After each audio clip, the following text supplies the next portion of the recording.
Hello lovelies, today's the day, it's 28th of January and I thought we'd have story time again. Now, this is a carry on from chapter 1. What I've done is I've put like a little memory, so it's going to be in italics in the book, and it's just a little musing at the end of each chapter, if that makes any sense. And this one's called How It All Began. From my earliest memories in this lifetime, I've always believed in magic. The magic of the universe and the magic of my thoughts. Even as a nipper, if I wanted something, I just had to ask. Not the people I lived with. They weren't ever going to give me anything. I asked the universe, through my thoughts and through my actions. Never material things, for they really didn't matter to me. I wanted knowledge.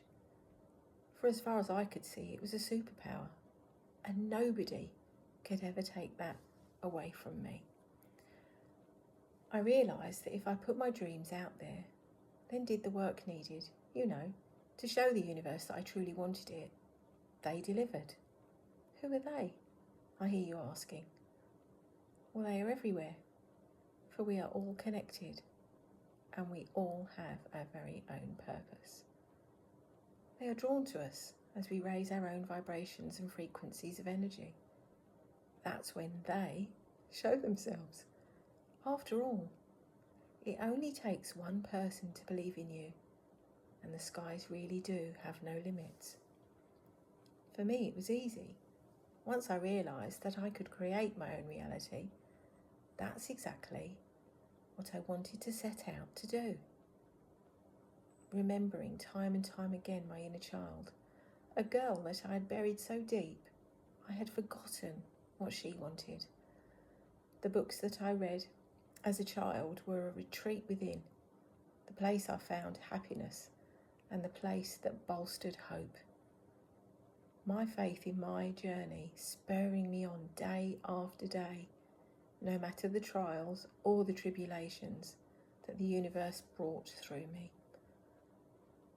I had always loved the thought of not having any secrets and just letting it flow, of telling the truth, a truth that sometimes hurt. People often thought that I was being mean, that I didn't care. For me, though, that was the furthest from the truth. My words were never meant to hurt anyone. They were always spoken as a way of helping.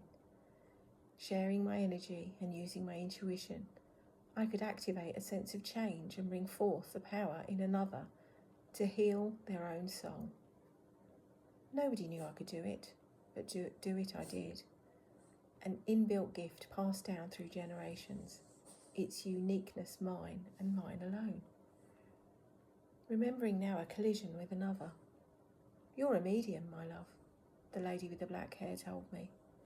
I was 6 years old and standing in my aunt's sitting room, a place that brought me so much joy. How could one home bring such happiness? Yet my own was filled with dread. A safe haven every now and again when I was fortunate enough to visit. I remembered the singing, the dancing, and how free and happy I was allowed to feel there. Safe within those walls. A momentary release from the prison I found myself in daily. Finishing my conversation with the kind lady, I remembered how hard she had gripped my hands, the heat we exchanged, and the energy all around us. One day you'll live in America, the lady said. A tingle running from her hands to mine, much like a lightning bolt. Then, as suddenly as she came, she was gone. Striding across the room, she never looked back, leaving me wanting and needing to know more. But what did I already know? My mind was filling with words, stories so grand I could hardly believe them. What had this lady unlocked within me? I needed to write it all down, and I needed to remember. I had a feeling back then that my stories would change the world one day, making it a better place for everyone to live in. I had a feeling I was here for a reason. I had a feeling I couldn't quite explain. I felt suddenly invisible, as if a cloak of protection was covering my body, straight from the universe. I knew without a shadow of a doubt that I had to survive where I was. I had to remember who I was, and I had to prevail. My soul knew its very purpose, even if for now it wasn't clear to me. The universe had taken away my ability to feel pain and had replaced it with an ever-glowing love, forgiveness, compassion. My very own superpowers. How I used them was up to me. I'd been hidden in plain sight, a gift from the heavens to awaken the souls that I touched, reflecting back to them what had to be healed within themselves. My purpose in life had been set in stone, eons before. And as I contemplated the magnitude of it all, I was filled with an inner strength, a strength handed down from generation to generation, the bonds of which I now knew I had to break and I had to heal from. They couldn't be passed down, and the ones that had, I had to allow for time and patience to heal, especially when my very own starseed Bobby was there. They were taking the journey with me. It couldn't be passed to them. It shouldn't be passed to them. And any that had, I had to make sure we healed together. For me to ascend, I had to settle my own mind, look within and choose myself first and foremost. The karma of my ancestors squarely placed on my shoulders, their karma and my karma. A journey chosen before I leapt, lifetimes of lessons to be healed, and in their place, love had to dominate. Often the words I said made no sense to those around me. As I learned to transmute negative energy, never forgetting to ask the universe to sprinkle love and compassion back out into the abyss to help others, so profound were my words that my onlookers often laughed at me and said I was mad or delusional. After all, nobody had ever listened, always laughing at me when I told them what I saw. My visions came thick and fast some days, the universe offering me a taste of what was to come.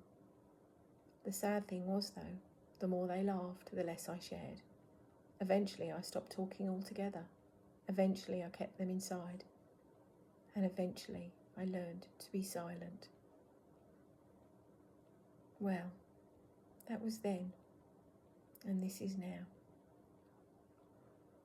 I knew I had to be quiet, and I had to move so silently that anyone around me would never see it coming. They would just watch as life unfolded around them, and they would eventually never be part of mine. They were never meant to be mine. The soul tribe I would attract to me, they would be my family. My starseeds would follow in my footsteps, either here on earth with my beautiful Bobby, or out in the universe with my 6 lost babies. For I knew there had always been a plan. I just had to unravel and remember it. And that's my musings after chapter 1. And it's very important that we understand where we came from, and that we understand we have a purpose, and that we understand that we made the decision to leap in the first place. And I've always believed that that decision to leap was the right one. Did I leap into a family that gave me hugs, kisses, cuddles, love, anything at all? No. But that was the point.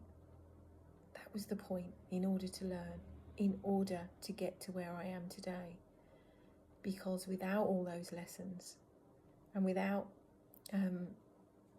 2 failed marriages, and the people that the universe brought into my life, not only for me to be with them, but for them to be with me, that we might give each other lessons, that we might teach each other something, and not only about good things, but what not to accept, what not to put up with, and to teach self-worth. How much do you think you are worthy? How much do you think you're worth? What do you deserve in life? And I now know my own worth. I know what I deserve. I know what I'm capable of. And I've done the work over the last 16 years to evolve into the person that I know I was always meant to be. The one that leapt, the soul that leapt, the soul that knew that they could do it. And without a shadow of a doubt, I know I did it. I made it. I climbed the mountain. And now, as I take a step off the top into complete unknown, the complete unknown, I know that I'm safe. I'm surrounded by the universe because the universe is within me. And I know I'm exactly where I'm supposed to be at exactly the right time.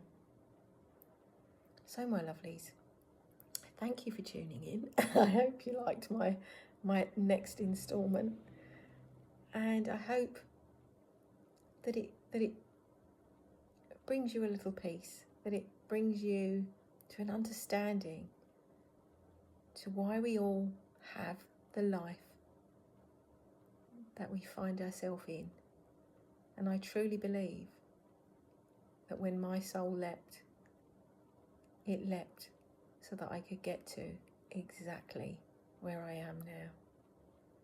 And the universe had it all planned out right from the start, every single step of the way.